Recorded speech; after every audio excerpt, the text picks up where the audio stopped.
the suburbs. Lit the sky with too much reverb. We're getting the band back together.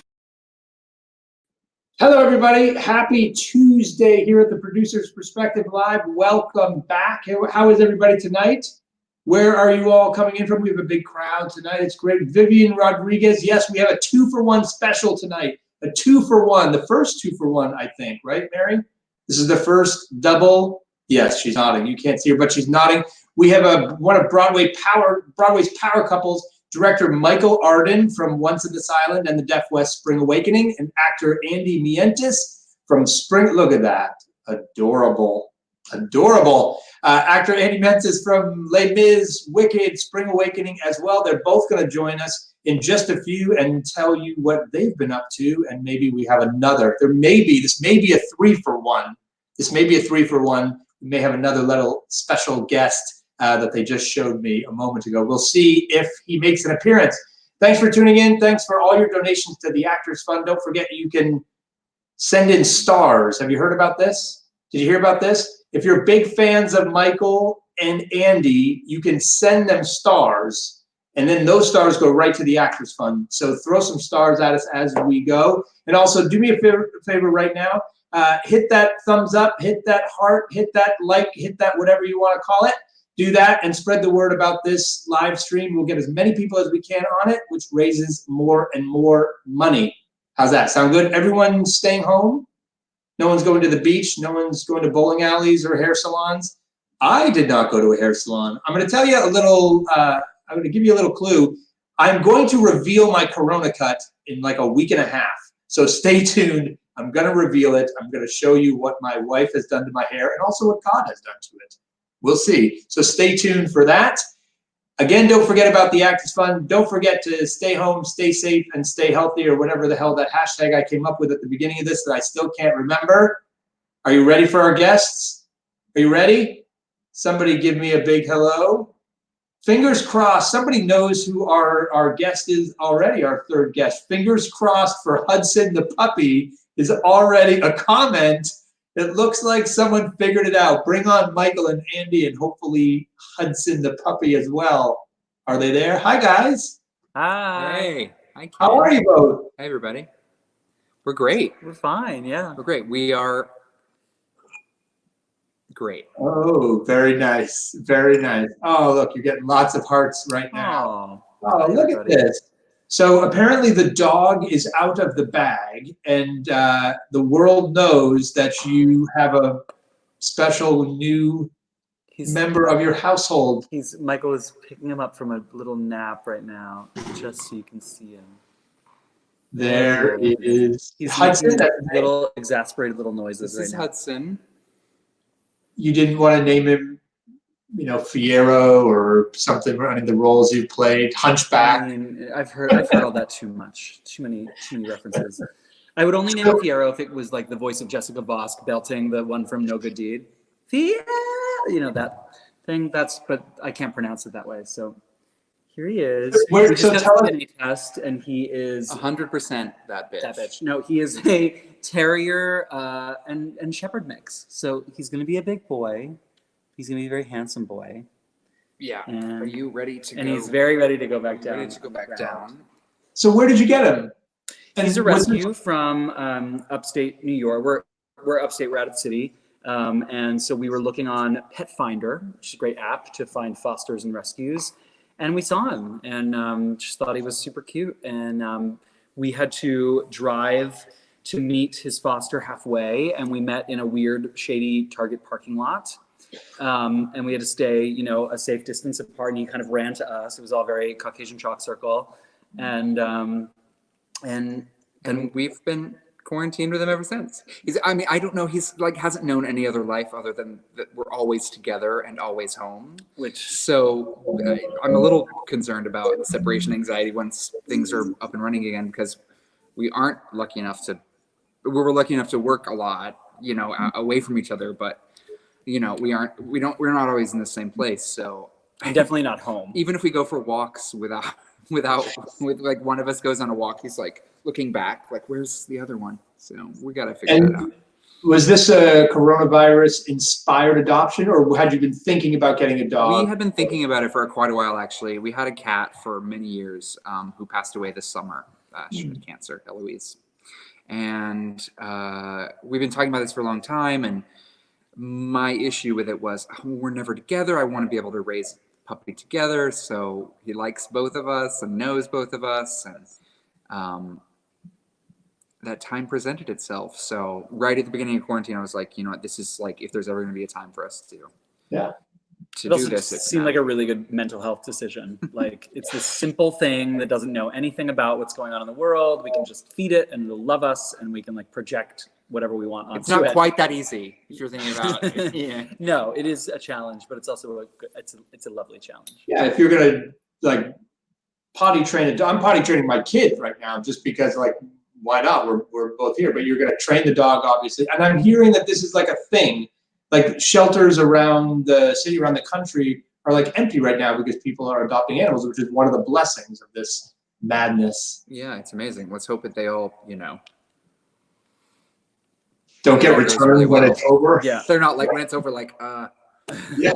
This was Thanks for keeping my mood up. So, I've been asking everyone, where were you both when the virus hit the fan, so to speak? What were you doing when all of a sudden you were like, oh shit, this is not going to be a normal day? We live in Manhattan, and it was all happening around that time. And I was actually taking care of, I have a 17-year-old cousin, 17 already, who was visiting us, and it was like all happening. He was here from Texas, and he'd come upstate for a few days and had been in the city with him, took him to see Beetlejuice. And it was all like happening right then. So he flew out, and I remember I because he's a minor, I could get a pass where I could take him to the gate of the airport, like all the way in, like you used to be able to before 9/11. And it was like decidedly strange, like people were in gloves and it was less crowded and it just seemed a little strange. So the next day, which was like, I guess, Friday the 13th, when everything was closed down, or the 12th is when. Yeah, 12th is when. Because I had tickets to the first preview of Flying Over Sunset that night, and I remember like when that was canceled, I was like, well, if Lincoln Center is canceling a show, we gotta go. If James Lapine is canceling, I'm getting out of here. You can't see an LSD musical. He's not afraid. You know what I mean? And Andy was doing a reading. Yeah, so Michael left the city and came upstate, and I was doing a reading. I was doing a reading of a musical that we were supposed to present on like Monday and Tuesday of the following week. And so like when all the shows got canceled, Michael was like, well, surely you're reading. I was like, nope, like we're still doing it. And I was like, okay. So now like he's going upstate, and I'm like waiting and checking my email, and I'm like, it comes in like I have rehearsal at 9 a.m. the next day. I'm like, well, I was like, get out of there. I gotta stay. I'm the lead. And so I stayed the night. I woke up in the morning, and I had an email in the morning saying like, just kidding. We're now done with the reading. Thank you so much. We'll reschedule for someday. And so then I caught the train up, which was a nerve-wracking experience. But luckily I had like the last bottle of hand sanitizer in New York City. And I had like a mask and gloves and stuff. So I like took the train, sort of like not touching anything, and I was fine, luckily. And we've been here since. And what's it like up there? Now you've had the country life with it and the city life with it. Well, what's it like? I mean, because of the state mandates, most everything is closed. However, like the stores here, there's obviously like a Walmart, which, is one thing. But we're lucky to live near a lot of like farms and farm stores and things like that. But it's still like on busy days, there can't be more than 6 people in the store, and everyone's in masks and gloves. And, some people are doing that thing where they're like, don't infringe upon my rights. I think that's happening everywhere a little bit. So you see, but it's probably similar, but because it's more spread out, we don't see it as much, but we're trying to support our local businesses. Like our friend owns a restaurant down the street, and in lieu of this, twice a week, she does like a carry out thing. So, you can order, and then you get a specific time. You come pick up your dinner, and you order the week before. So we've been trying to support her every week and check in on people, and we drop baked goods off for our neighbors, and we had a cake waiting for us on our doorstep this morning from Robin Goodman. Oh, Robin. Yeah, who producer of Avenue Q, and her wife Anna Luisa baked for us. So we're doing a little baking trades with them. And Michael's been baking sourdough like so many gay men. Sourdough. And The baking fairy, just dropping like things off at people's front doors. just like hoping that we're not the only ones getting fatter. Just sort of trying to, you know what I mean? So we're ensuring that like after this, like we're all a little fatter together. Our carb levels. Hashtag fatter together is. Yes. And what besides baking and taking care of your puppy and sipping martinis or whatever it is, what else are you doing up there? What are you doing to keep any projects going? You both are constantly working. Are you doing anything? You're both very creative minds, we're doing what we writers. can. I mean, you know, I'm lucky to have a second life in literature. So I have a series of books that I'd written, which gives me like a door into publishing, and so I'm working on another novel this time. So my previous novels are for middle grade, which is 10 to 14-year-olds. Series called The Backstagers. If you're looking for something to read, You can find it on Amazon. You're 10 to 14-year-old during this time. I also just did audiobooks that are really delightful. Mary will put the link in so you can listen to it if that's better for you. But now I'm working on a YA, which is a little older, a little more mature. So I've been writing, which has been good. So tell us about, because I think a lot of people are struggling to be creative during this time because, frankly, the world is like exerting a lot of pressure. A lot of people are just like, I don't know if I'll ever get back to normal. Mm. How do you get up every morning, sit down, or whatever it is you do it? And do you have a routine? Are you writing at the same time every day? What are you doing to break? I should, and I imagine that I will once. So books, when you're writing a book, you can just write to write, and then eventually you like submit a portion of that book, and then it will go under contract where you get someone lives backstages. Thank you. Hi, Joe. You get like a deadline and an advance, and if you don't turn in the rest of the book on the deadline, they will take back the advance. So it really lights a fire. And so once that happens, I'm really good about writing every day because I have to, because like someone will come and take the money that I've already spent on my rent if I don't give them a book at the end of that time. But I'm ahead of that step right now. So it would be better if I like had a routine and wrote every day. I know a lot of writers that do this even when they're not under contract, just to stay creative. However, because this is sort of my second career, like I'm not a career novelist yet. I don't have that kind of discipline yet. So I really kind of have to wait to be inspired, which is not a good thing to do if you're a creative person, but that's where I am right now. I'm sort of being gentle with myself in this time. And like, there are some days that I'm super productive and I write all day. There are other days that I just play Final Fantasy all day and I don't even think about the book. This is true. And that's important to me. So. And Michael, are you playing Final Fantasy with him? I am not. I we wanted to have his own private. The world's worst at video games. So, like, I can't drive a car on Mario Kart. It's like, it's horrible. But you're another dual career guy. So you've been very successful in two things, just like Andy. So what are you doing now are you working on directing projects? What are you doing? Yeah, I've got some projects that I'm working on and trying to do some pre-production on. Who knows if they will happen? So it's sort of this like, it's like Indiana Jones throwing out the pebbles and walking across the abyss a little bit. It's like, well, I get, let's work on the design. So I have a lot of meetings with creative teams on projects that may or may not happen in the fall. And I wrote a film script 10 years ago, and I have been revising that with a friend of mine, and she's in LA, so we work for at least like an hour and a half a day, I'd say, probably. Yeah, you've been better than me. And I've been doing a lot of gardening.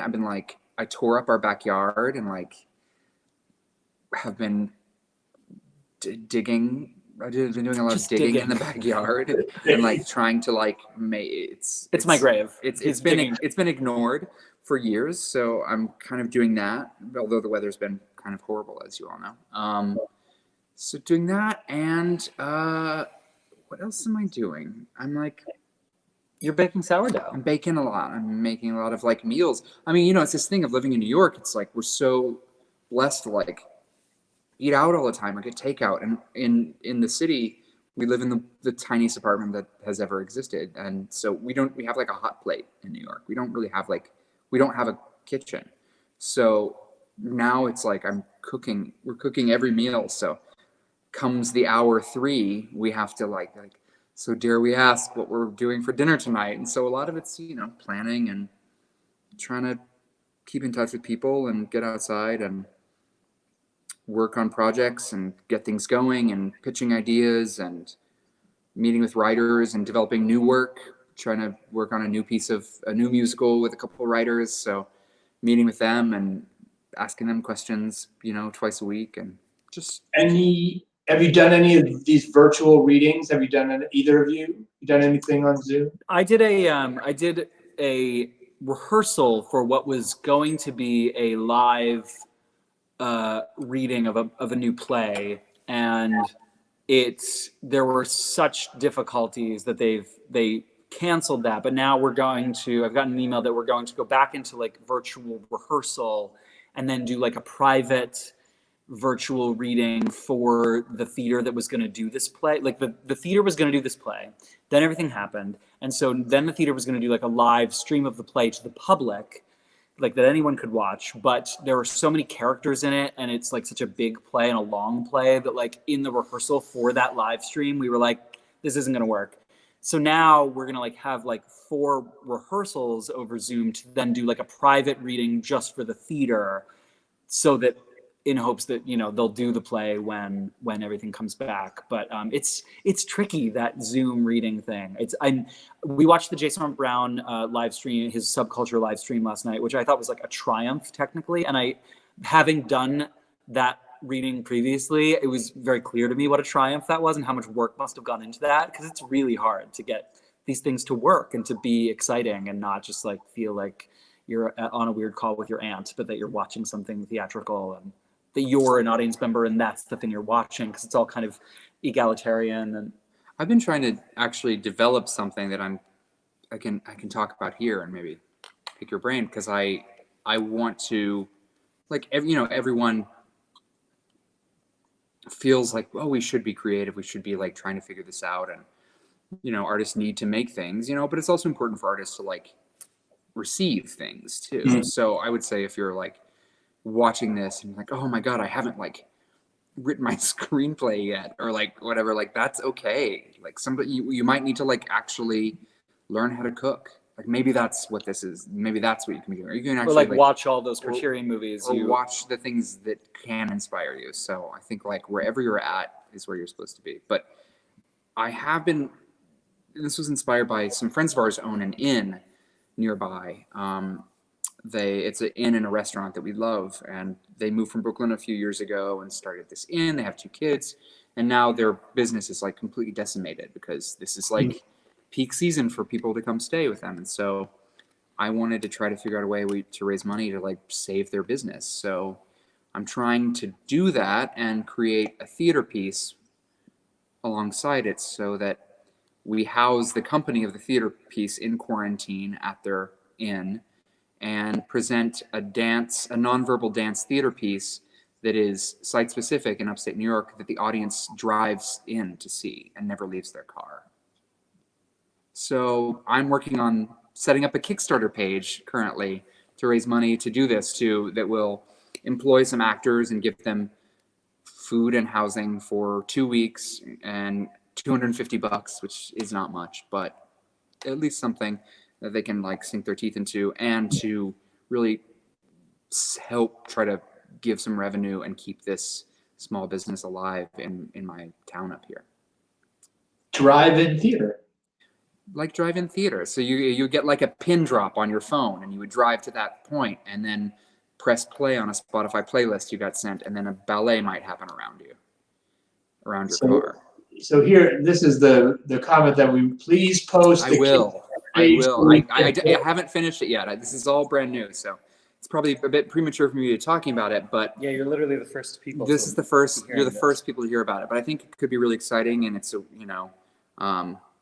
way to make something interesting and exciting. And I often think that when you have constraints on something is when you can do your best work. Like, no, you can't have more than, you can't sit next to someone. Okay, so, and I don't want to do a Zoom reading. Hate to say it. I find those completely. I don't want to stare at a screen to watch theater. I want to see people. So, working on that. Well, it's not surprising to me, given your work on Spring and on Once on this Island, to want to do something that people would say, oh, that's impossible, that's very difficult.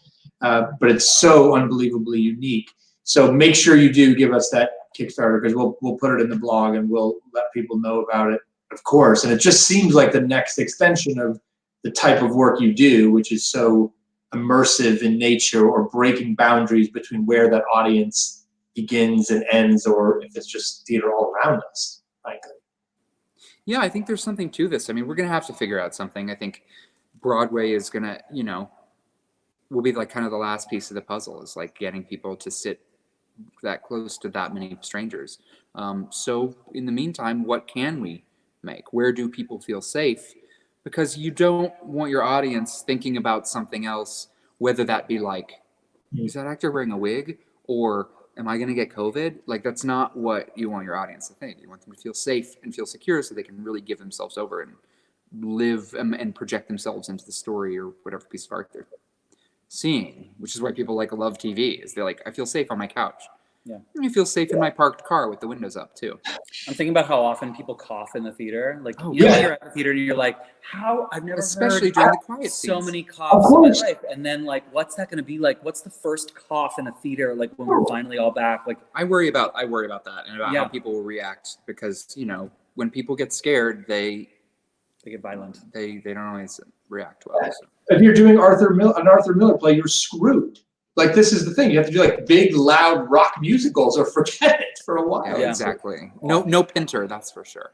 Right. Poor So- Andy Baker. Pauses will be ruined. Andy, with just your actor hat on, and Michael with just your director hat on, you're both doing a Broadway musical, and they say, hey, guess what? Good news. We're coming back tomorrow. But here's the thing. It's only going to be 25% of the house is going to be full, and you're going to see there are going to be spaces in between everyone. Do you want that or no?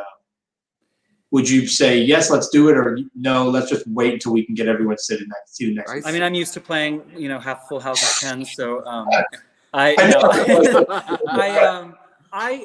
would say that I want that. I mean, I am the person that we were just talking before we got on the stream about, like, even once we know that it's reasonably safe to be in a theater, will people have the confidence to go sit in a theater? And like, even once Cuomo says, like, we're all allowed, will the audience actually be there? And I was saying, I have faith that they will be, because I know, just me personally, I'm so eager to like get back. Like, if I get an antibody test, and if I know that I can take personal responsibility for my like mask, my hand hygiene, my health, and go and take some amount of personal risk to like sit in a theater, if I know that I'm healthy and I'm not putting anyone else in danger, I would want to do that, because I am so hungry to like get out and get back to my life and get back to the things that I love. So I would say, if I was an actor, I would love, whatever version of theater is allowed to happen, and then incrementally until it's back to what it was and what it should be, personally. And I have a show that might be happening this fall. We'll see, around Thanksgiving. And yeah, if we have to sit 6 feet apart, let's do it. Let's do it. I think the type of work we're going to be making and the types of shows you might see and the type of theater that we might be moving toward is going to be different, because it's like, maybe it won't be so many like movie adaptations, because like we can see the movie at home. So like, what is really going to get me to go to the theater to have an experience that I cannot have at home? Yeah, I mean, it's going to be strange, but out of great odds comes the best theater. Probably, I hate to say it, you know, we've been living through some stressful times politically, and I think some amazing stuff has come out of that. And like, I think artists are gonna lead, gonna have to. We have been joking about like how we're already fatigued by like all the COVID plays that will happen, like all those like. I'm going to be at Playwrights Horizons, me watching some play about like a couple quarantined together and some secret comes out. Like I've already seen that play. I'm living that play. Like I don't necessarily need to watch it, but I bet we're going to get a lot of them. So if you could pick, I've asked a couple people this, if there could only be one pandemic play, who would you choose to write it? Annie Baker, because very quiet. She's one of my favorite playwrights, and she writes the mundane really well. She really writes like real life, you know, real unglamorous kind of documentary style, and finds these like quiet, like there's this play of hers called The Aliens that I love, where it's just these guys hanging out behind a like convenience store, and like it happens in real time, and the sun sets in real time, and kind of nothing happens, but by the end you're weeping because like she's like very careful about like putting these guideposts. So I think she would write a really nice quarantine play. If I can't say Annie Baker, I don't know, like maybe like Eric Bogosian could probably write a really good, you know, play about this. Yeah, I'm thinking about like talk radio and like the neurosis of there, and like, you know, or Lucas Nath, because I want to drink his bathwater. He's so amazing. So anything he'd write, I'd love. If anyone got to see Dana H before they shut down. Oh my God. Yes, Martin McDonough would. I mean, terrifying. I don't know if I'm ready for that, Dennis. No. But yeah.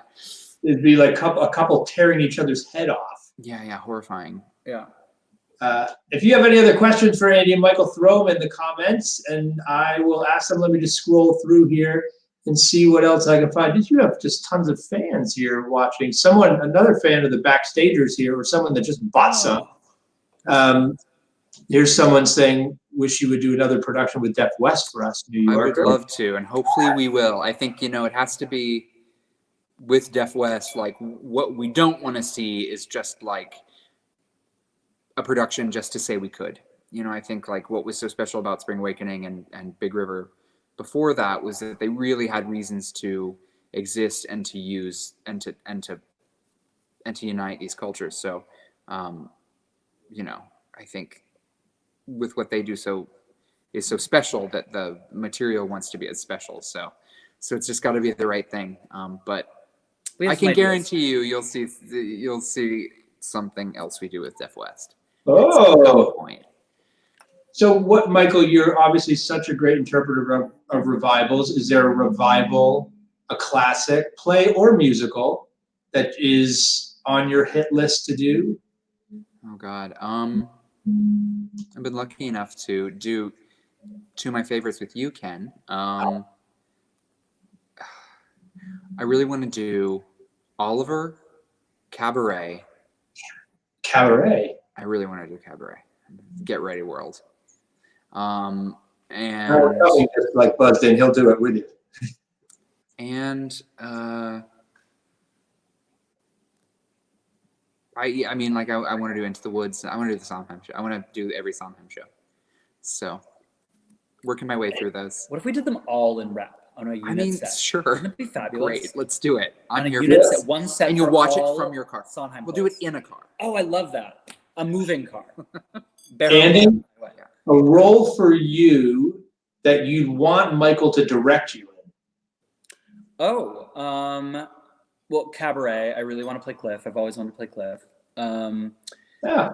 I would want Michael to direct me in Big River, because it's a show we've both already done before, and so I think we would like, similarly to the way we worked together on Spring Awakening, we both have such ideas about the play. It would just be like a really fruitful thing. And I know I'm a little old for it now, but I have this idea that, you know, it's like Huck is 10 years old, so like anyone playing Huck is too old, so you just have to like commit in kind of that Celia Keenan Bolger way that like I'm a child and like we're doing this. And I really want to do Secret Garden too. Sorry, I'm just throwing that in. Speaking of, and you got a chance, right? You did the. It was the first show I was ever in as a kid.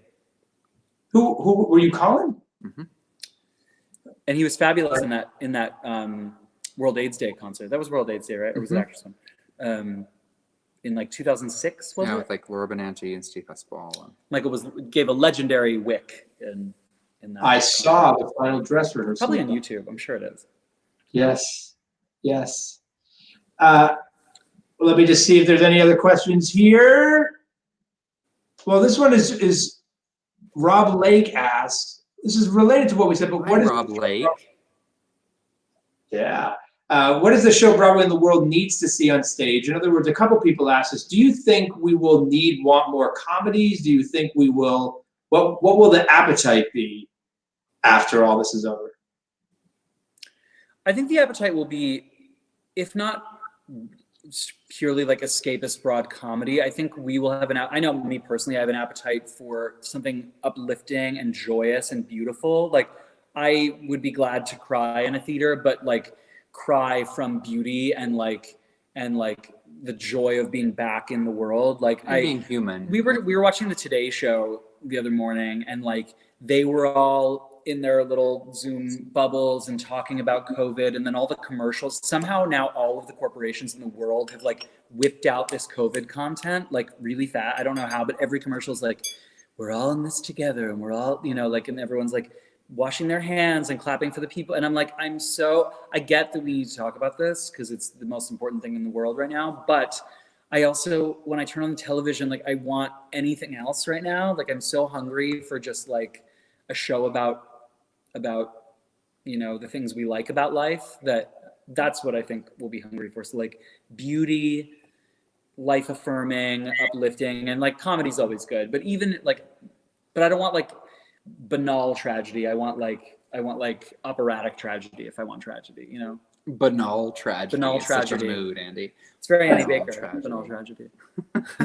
It's sort of like tragedy, but it's like kind of like Tragic. together. Right. What's the one thing you guys miss the most about? What's the one thing you'll do first when this is all over? Non-theater. Oh my God, I'm gonna go to Julius. Like I'm gonna go to the gay bar. I'm gonna dance. I was gonna say the same thing. I'm gonna like hug my friends and meet out for a night and like cram into a taxi and laugh all the way home. Well, I look forward to that moment myself. I will join you. How's that? I would love to see you at a gay bar. I've been to a plenty, let me tell you. I'm sure. You can debut your new haircut.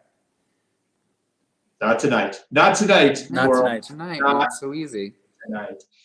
Thank you both for spending some time with us. Thank Hudson for making his first appearance. He's exhausted right now. The stage exhausts him, I really appreciate it. Take care, both of you. Stay safe up there. We'll see you both soon. Bye, everybody. Thanks, everybody, for tuning in. Yeah, stay safe. Michael Arden and Andy Mientus from Upstate with Hudson the puppy. Did any of you adopted a dog or a cat or anything? Tell us about it. Send us pictures. We'll put them on tomorrow. Do that. We will. We'll feature your pet on the Producer's Perspective Live. All you have to do is send us the pic. And we will also send you that Kickstarter page. Once Michael sends it to us, we will throw it to you, and you could support drive-in theater in Upstate, or maybe you could actually just drive up and check it out. Tomorrow night on the live stream, we have set designer extraordinaire David Corrins, Hamilton, Dear Evan Hansen, Beetlejuice, a very unique perspective. Tomorrow we're going to see what he's been designing while we've been down. Don't forget, you can catch all of the previous live streams. We've had like 35 of them, everyone from Alan Cumming to Stephen Flaherty to Lee Silverman, Lonnie Price, Mary Lou Henner, just a whole bunch of people, and you can catch them all on the Facebook page. And every time you see one, let it remind you to give a few bucks to the Actors Fund. Don't forget to stay safe, stay healthy, and stay home. And now, something to make you smile. Here's a fun one. There's so many amazing videos going on right now. This one, the casts of 6 from around the world, all of them, the worldwide cast of Queens and 3,000 of their fans perform a lockdown collaboration. So go check this out, theproducersperspective.com/smile. It'll certainly put a smile on your face, and watch all the videos that we have there if you need a little pick-me-up. That's it for tonight. We will see you tomorrow with David Corrins. Thanks, everybody. Stay safe. We'll see you then. Nope, not yet. We're getting the band back together, getting the boys